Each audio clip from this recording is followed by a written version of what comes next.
سلام رفقا، چطور؟ من ناصرم و دوباره اومدیم به یه ویدیو جدید از چنل ایوان. خب بریم سراغ ویدیو. یه خود بک‌گراند عوض کردم، اینجا تار شده. بعد این مانیتور و اینا هم آوردم که خود بک‌گراند بهتر باشه. RGB هم که بود تمام اوایل خریده بودم. این ویدیو در رابطه با اینکه 2 ماه نبودم 2 ماه نبودم و قرار سیستم و اینا کلا یه خود دکوراسیون عوض کنیم و اینکه یه خود قرار تجهیزات بگیرم و اینکه کار میکردم و اضافه کاری میکردم که بتونم قطعات رو بگیرم و یه حرکتات قرار بزنم و این 2 ماه که نبودم به خاطر اینه. و سیستم کیبورد خراب شده. کیبورد RGB داشته اینجا این خراب شده، تقریبا یه 6-7 ماه کار بود، 6 ماه کار داد و خراب شد. یه کیس رو قرار عوض کنم. الان که حرفشو میزنم یعنی هزینهش واقعا ندارم و اینکه میخوام بگیرم و قبل همه این کار میخوام یه تشکر کنم از همه کسایی که ساب کردن. شدیم 327 تا. خیلی مرسی به همه سابسکرایبر. امیدوارم بتونم به همتون جبران کنم و اینکه این حمایت و دلگرمی شماست که کانال ساب میکنین، لایک میکنین، نظر میدین و اگر حتما کامنت بدین، انتقاد، پیشنهادی، اگر چیزی به ذهنتون میرسه که میتونین باعث پیشرفت من بشین، واقعا ازتون میخوام که کامنت ها بنویسین. و اینکه کلا چنل من رو 2 تا حالت میگشت، یک روزمرگی های منه، یکی که گیم و یه خود برنامه‌نویسی و یه خود ترید و ایناست. البته که از برنامه‌نویسی درآمد ندارم، بیرون دارم کار میکنم، شغل آزاد. و اینکه ترید بلدم تا حدودی کارم راه میفته. این خونه جدیدمونه، این مودم ADSL یه سال غیر فعال بود، وصلش کردم. و اینکه اینا اگر رال باوشی کار ازت نکنه اینجاست وصلش کردم. خودکاره پیدا کرد. باید در رابطه با یه موضوعی حرف بزنم. آقا وضعیت خیلی خراب وضعیت ایران، چرا که آقا خیلی ها دارن مثلا هم اقتصادی وضعیت خرابه، هم برای ما آدم افغانستان که خود وضعیت خراب شده داره. اونا که قانونی نیستن هم اخراج میکنن. البته پاکستان 1,400,000 نفر رو گفته من اخراج میکنم. حالا یه چاره نیست. یه یادی کنیم از زلزله هرات، یه تسلیت برای مردم هرات و اینکه دم کسایی گرم که کمک کردن، بنیاد خیریا، یوتیوبرها، کسایی که تیک تاک بودن، واقعا دمشون گرم. من 2-3 تاشونو حالا عکسشونو همین گوشه‌های ویدیو میتونم بذارمشون. واقعا کمک های مردمی جمع کردن و فرستادن، ولی دمشون گرم. خونه نساختن، دارن میسازن، پولش جمع کردن، دارن میفرستن و خیریا اینکه بسازن.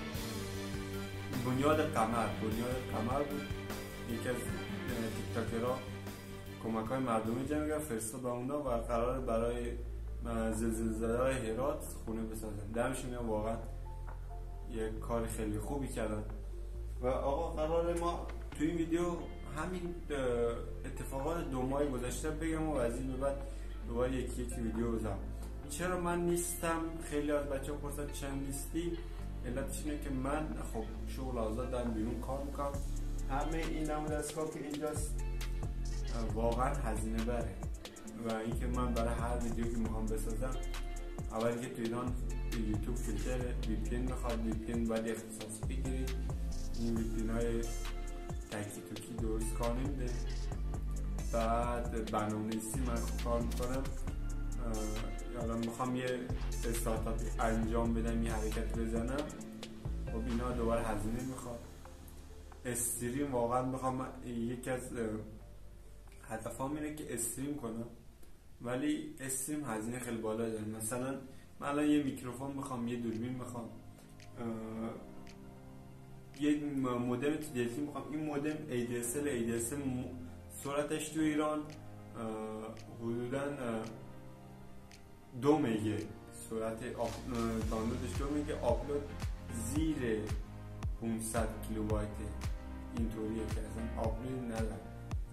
برای همین خب مودم TDLT میخوام دیگه. دوربین و اینا هزینه‌اش سر هم چی نگیری 100 تومن. من واقعا بهترین بازی که دوستم خیلی بازی دوست دارم بازی وارزونه. این سیستم من نمیشه، به خاطر همین یه سیستم میخوام 35-40 تومنه. یه روز یه سیستم رو دیدم 40 تومن. این سیستم من اینو پارسال پیاسا خریدم 7 تومن. پارسال قبل عید گوجی 12 یه دونه چیز کردم، ارتقاش دادم. CPU i5 بود، i5 نسل 4، i7 نسل 4 کردم. رم 8/16 کردم، HDD بود SSD کردم. بالاخره رمبو 6 و اینا رو میکشه. اون وقت هم میکشه، الان بهتره.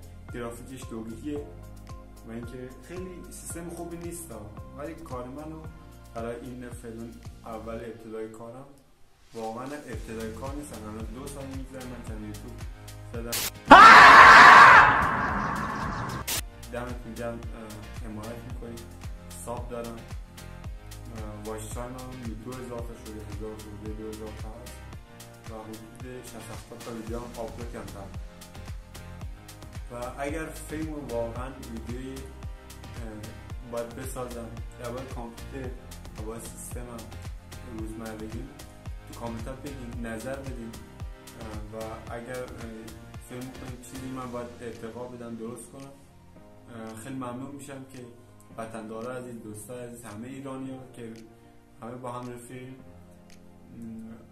تو کامنت ها بگین که من اونو درست کنم تو ویدیو هم. ولی بیشتر هزینه‌اش از جیبم کار میکنم که مثلا سیستمی که فعلا نمیتونم ارتقا بدم، ولی یه میکروفون و یه راستی یه 2 تا مانیتور داشتم، یه مانیتور LG داشتم اونم سوخت. الان این HP اینم 8 خریدم، 3-4 تا دستوم گرفتم و اینکه اون سوخت. 1 hour later. کلا زندگی پرخرجه و منم خیلی داغون میکنم. خوشحال نیستم چون که واقعا وسیله دستم و دیگه اتفاقه.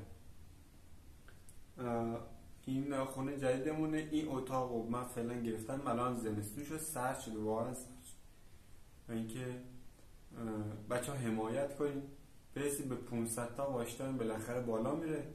ساواق که بره بالا در مزای من فعال شد دیگه 20 شاری ها رو یوتیوب هست.